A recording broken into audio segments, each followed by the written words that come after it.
Pakita mo sa kanila. Hi guys, ito yung lipstick. Ayan, ito yung lipstick na gamit ni nanay. Sabihin mo, lalagay ko sa lips ko. Okay. Okay, ayan.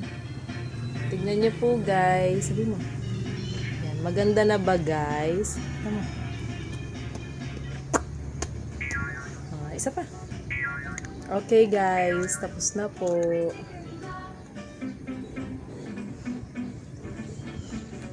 This is M18 from O2O. Pakita mo.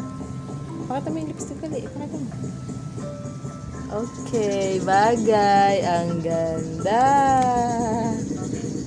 Diba? Ito po yun.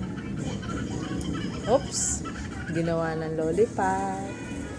Pakita mo, pakita mo. Wow! Ito? Kaya? Ha? Okay lang. Oh, buong ganda. Oh, sige, pakita. Isa pa. Okay. Okay na, guys. Tingin ka sa camera. Mwah. Okay. Tago na natin, nak. Baka maputol.